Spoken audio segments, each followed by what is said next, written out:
it would take you 8 years to play every team at your place and then every team at their place. That's just not a realistic model.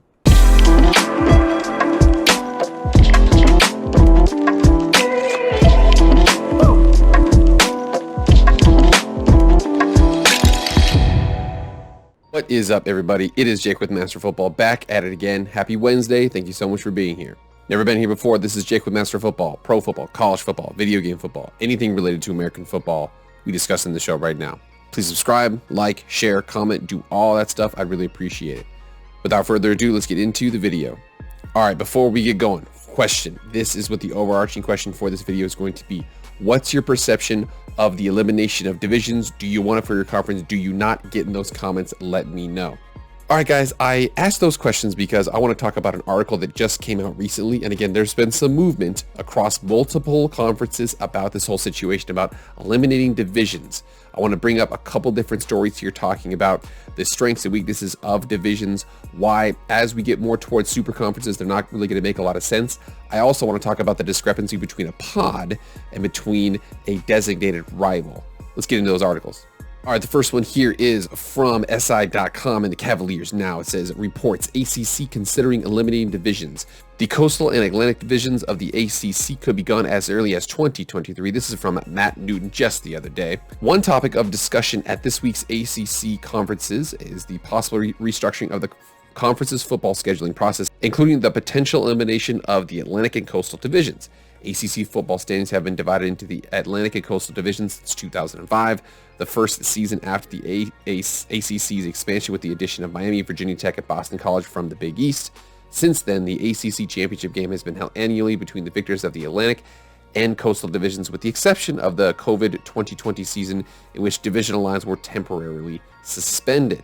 According to a report by ESPN's Pete Thamel, the Atlantic and Coastal divisions could be permanently eliminated as early as the 2023 season for the purpose of altering conference schedules such that the ACC opponents in opposite divisions can meet more frequently. Sources under discussion this week at ACC meetings will be the future of scheduling, including the potential to eliminate divisions as early as 2023. That was discussed last week on calls set up the meetings.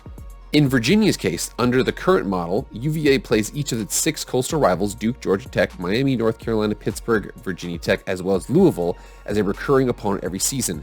That means that the Cavaliers only play 6 of the other 6 teams in the Atlantic Division once every 6 seasons.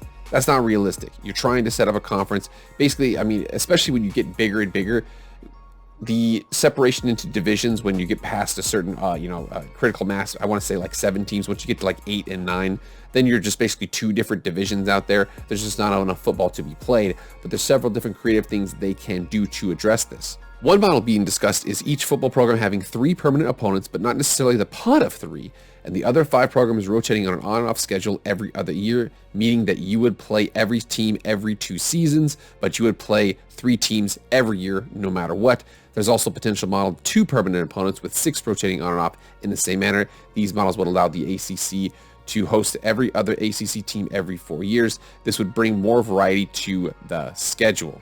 And the ACC is not the only one. And apparently, it reportedly won't be long until the Mountain West Conference eliminates divisions. The Mountain West is likely to eliminate divisions in 2023 if the NCAA Council approves a waiver allowing all leagues to play without divisions, but still hold conference championship games. Currently, the Mountain West has 2 divisions, the Mountain, Air Force, Boise State, Colorado State, New Mexico, Utah State, and Wyoming, and the West, Fresno State, Hawaii, Nevada, San Diego State, San Jose State, and UNLV. And a big aspect about this is the fact that this is how they get separated. They got separated by geography, but I suppose Utah State kind of maybe a little bit Air Force, but as a Boise State fan myself, you see the fact that there's Air Force, Colorado State, New Mexico, Utah State, Wyoming. They play those teams every season. They're old WAC rivals, Fresno State, Hawaii, and Nevada. Those 3 teams right there in particular, we only play them every other couple of years. It takes a while to play them. So the fact that we could have something like this where there could be more set up rivals across divisions, that would be great, and then you rotate the other teams. I also wanted to bring this article up here, and then again, this was from last July. A 16-team SEC is the death of divisions. Exactly, because if you think about that, 9-game conference schedule, 8 and 8. That means that you play 7 in your division and then 2 on the other side. So that means that 2 on the other side, so there's 8. So 1, 2, 3, 4, 5, 6, 7, 8. It would take you 8 years to play every team at your place and then every team at their place. That's just not a realistic model. So what did I do? I went ahead and created the model. So again, I have a couple different things here. I have the SEC as an example here. So the issue I wanted to talk about here is the difference between pods and the difference between permanent rivals. So pods are particularly, they're easy just because basically you just set up a pod, all 4 teams here, all 4 teams here, all 4 teams here, all 4 teams here. You basically say Texas, you always play TAMU, Oklahoma, and Missouri every season no matter what. You play 2 others from each other division. So again, think about that. So it'd be 3 in your division plus 2 from each of the other 3 pods. 2 times 3 is 6. 6 plus 3 equals 9 conference game. You play every team every 2 years, and you play every team at your place and every team at their place every 4 years. I don't think that's a realistic option because if you look at this right here, so check this out. So as an example, LSU is only going to play Alabama, what is that, once every other year, and they're only going to play, Alabama's only going to play at LSU, and LSU's only going to play at Alabama every 4 seasons. I don't think that's realistic because I'm not 100% sure if Ole Miss and LSU are huge rivals as compared to Alabama and LSU. So that being said, what I think you should do here is you have this other option. The other option is the 3 permanent rivals idea. The 3 permanent games each year without restriction of pods plus 6 other games equals 9 conference games. You would play every team every 2 years. So you think about this from Alabama's perspective, they would play 3 teams. And then let's just say we take that. That means that there's 1, 2, 3, 4, 5, 6, 7, 8, 9, 10, 11, 12. 12 other games divided by 2 equals 6 plus 3 is 9 conference games. So from the SEC's perspective, Alabama, and again, I just threw these on here. I encourage everybody here to check me on these rivals because I'm not an expert at SEC football. But you see here, Alabama would play Auburn, Tennessee, and LSU every year. And I know that Ole Miss fans will be mad, Mississippi State fans will be mad. This is just an example. But again, you see here, Auburn would play Georgia, Alabama, and LSU.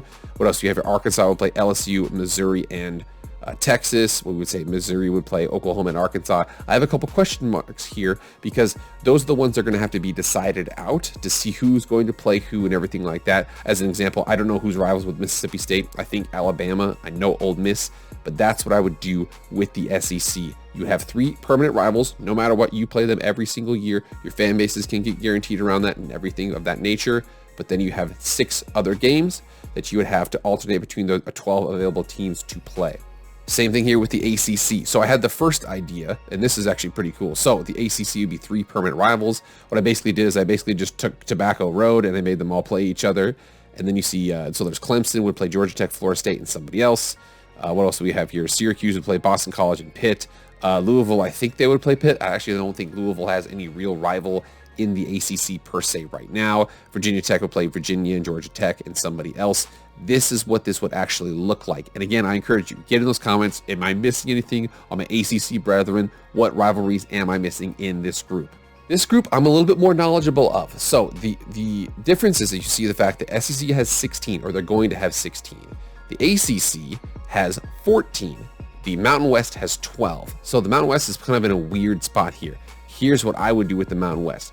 I would do 5 permanent games each year without restriction, plus 3 other games. And again, so if you think about that, so there's, let's just say Boise State. So there's 1, 2, 3, 4, 5. That means that there's 6 games left. That means you cut those up into 3. You play every team every 2 years, 8 conference games. That'd be perfect. So as an example, I know that Boise State would get all of its old WAC rivalries back. Fresno State, Nevada, Hawaii, San Diego State is kind of a newer rival. And then Utah State, I would say there's probably technically, you'd probably say Air Force because Air Force has given Boise State a lot of troubles recently. But you'll see the fact that Wyoming could play Colorado State, Utah State, Hawaii. Hawaii would play Air Force, Boise State, Wyoming, Fresno State, and San Jose State. Fresno State would play Boise State, San Jose State, Hawaii, San Diego State. So you'd see the fact that they would keep all these. Listen, no offense to the people out there in New Mexico. I don't know who your rival is in the Mountain West, okay? But I do know that you'd have 5 teams you would play every single season. And then every other year, you'd alternate those other 6. You'd alternate 3 and 3. So every 4 years, you would play at everybody at your place and everybody at their place. I think that's the best idea. For 12, you see 14 and then 16. All right, guys, get in the comments. What do you guys want to do? Do you guys want to go with pods? Do you want to go with 3 permanent rivals? What do you guys think you should want to do with your conference? And remember, if I forgot any rivalries out there, let me know. Get in the comments and adjust that from there. All right, guys, that's it. Thank you so much for being here. Please like, share, comment, subscribe. I'll see you guys tomorrow. I am out.